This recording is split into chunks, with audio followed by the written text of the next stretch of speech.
My husband called the police saying I kidnapped our daughter while he drove away with her, and the security camera proved it. The cop at my door said our daughter was missing and I laughed because she was in my arms. 3 squad cars idled outside. I had no idea why they were there. An hour earlier, my husband had stormed into the kitchen and grabbed our daughter's backpack. He said he was taking her for the weekend and slammed the door so hard the dishes rattled. He had been yelling all week about me wanting to move for work. He said I was selfish for even bringing it up with our daughter in the room. I told him we could talk, not fight, and asked him to please not take her today. He told me to stop trying to control his time with her and left anyway. 15 minutes later, my phone started ringing, but it wasn't him. It was 911. The operator asked me where my daughter was. I told her I had been with her and that he had just left with her. An officer was at my door 20 minutes after the call. He told me there was a report that I had kidnapped my own daughter and that they were trying to locate her. I stared at him because that sentence did not make sense. My husband was the one who had left with her, not me. The cop took my statement while the radio in the patrol car crackled. He wrote down times, names, and what I said about the fight. Then he asked if he could check the nanny cam in the living room. I pointed, still not understanding why this felt like a bad dream.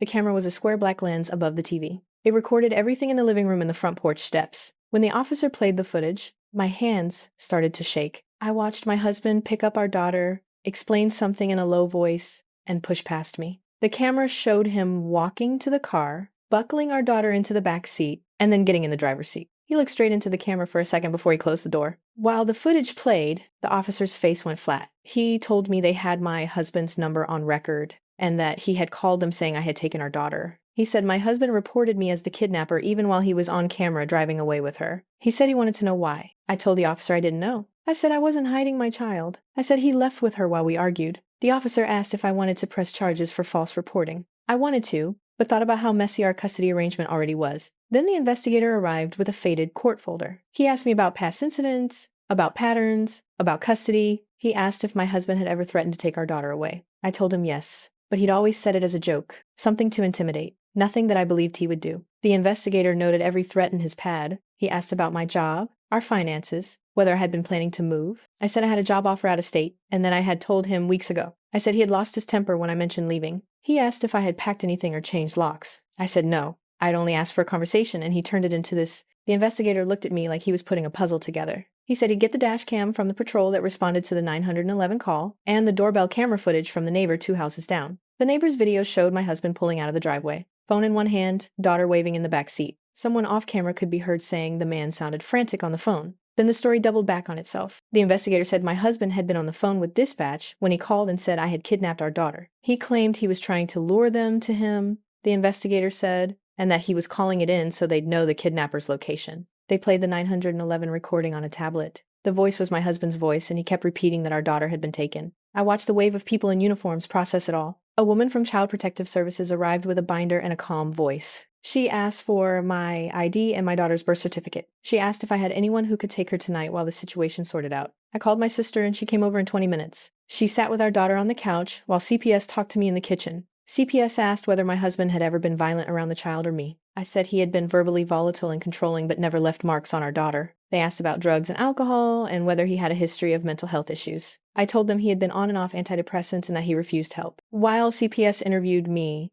the investigator handed me a form and said I could press charges for false report. He also said they had to open a temporary missing persons investigation while they confirmed who actually had custody at that moment. My phone buzzed. It was a text from my husband saying he was safe and that he had our daughter with him and that he had called the police because I was dangerous. He said they understood and that everything would be okay. I showed the investigator the message and pointed to the timestamp that matched the drive-away on the camera. He raised his eyebrows and told me to screenshot everything. That evening, my husband's mother posted on Facebook that she was worried for her son and that some people were making things up. Several relatives shared it and tagged me as if I had done something wrong. My phone filled with messages demanding to know why I would kidnap my own child. My sister texted screenshots and asked me to breathe. A reporter from a local station called asking if I wanted to go on live TV to tell my side. I hung up. There was no way I was doing that with our daughter in the middle of it. The next day, my husband filed an emergency petition for full custody at the courthouse. He claimed I was unstable and needed to be restricted from the child's day-to-day care. He also posted a statement on his work profile implying that I had mental health problems.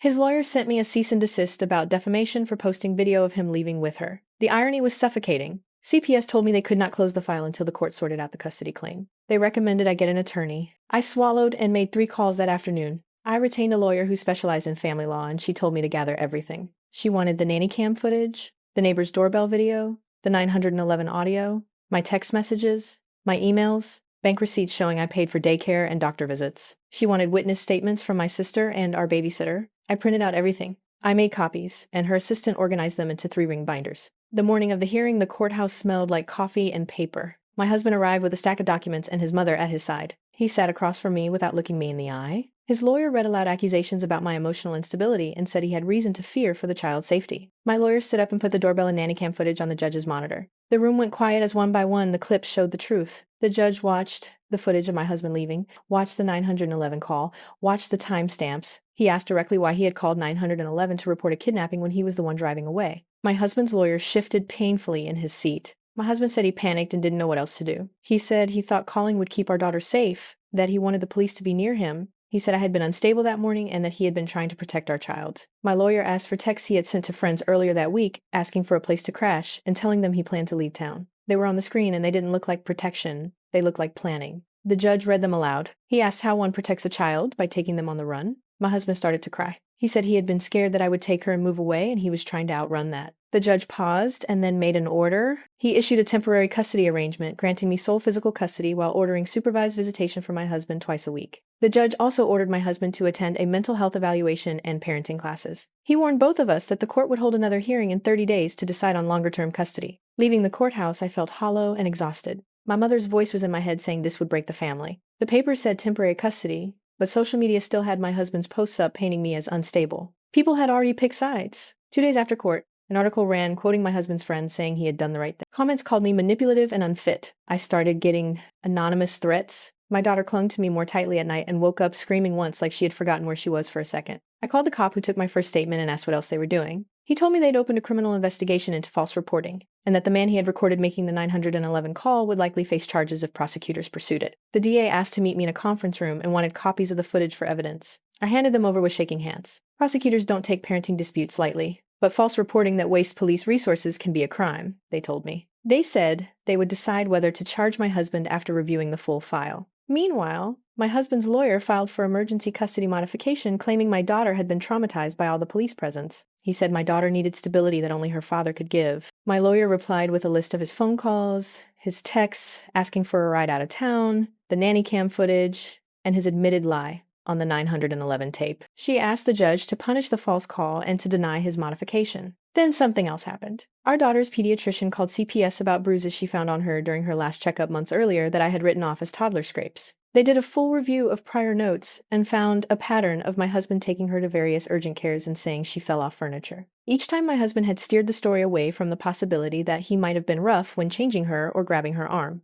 The pediatrician's concern turned the family court conversation into a child welfare one. CPS requested unannounced visits for the next month and set up a schedule for supervised visits in their office. Every time my husband showed up for a supervised visit, he sat in a small room with a glass partition between us. Our daughter hugged his leg and then ran to me. She loved both of us. It broke my heart to watch her split in two. On the third visit, the supervisor wrote a note about how he pushed too hard to pick her up and got scolded for it. The prosecutor called a week later. They had enough to charge my husband with false reporting and with endangering the welfare of a child pending further review. He was served with a criminal summons and a notice that his visitation would be suspended until a psychiatric evaluation cleared him. I told myself not to gloat. This was about a child. He filed public restraining orders claiming I was trying to isolate him and ruin his reputation. He wanted the criminal investigation dropped. My lawyer warned me he'd try every angle. He did. A month after the police came to my house, the DA filed charges for false reporting. The judge also required him to undergo a full psychiatric evaluation and parenting assessment before any unsupervised time. He moved out of our house. He packed quickly and left with a duffel bag and a face that looked older than when this all began.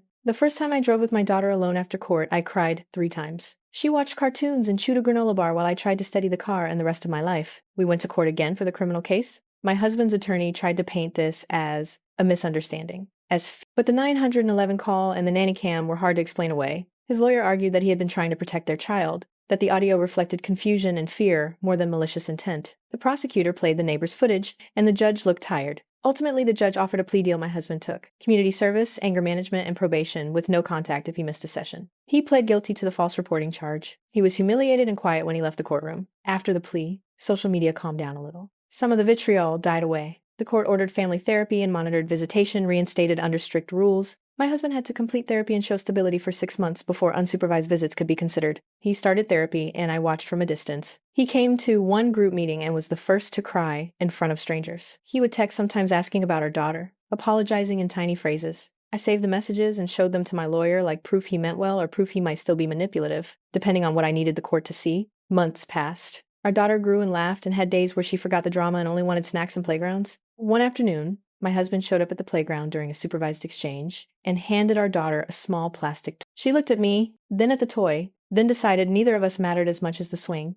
I felt a long, slow ache, like a bruise finally fading. We were all learning how to be adults who had broken things to fix them again. Today, we have a custody agreement that keeps our daughter primarily with me, but lets him have monitored weekend visits. He finished the court-ordered classes, and the DA closed the criminal case after probation. He still blames me sometimes in the quiet text for telling the truth. I still keep the nanny cam footage saved in 3 places, labeled with dates and times. People ask why I didn't just walk away when the first text showed his plan. I didn't, because our daughter's life mattered more than pride. If I could rewind that whole week, I would have called a lawyer the minute he started packing. But truth came fast once the camera showed everything. The camera never lied. It showed him leaving. It showed him calling. It showed our daughter safe in her car seat. I still don't know how to feel about him most days. But our daughter sleeps through the night now, and that is what mattered more than anything. I kept custody. I kept my child. The police left the day the criminal case closed. I put the camera footage on a hard drive and labeled it evidence, as if proof could finally give us a small kind of peace.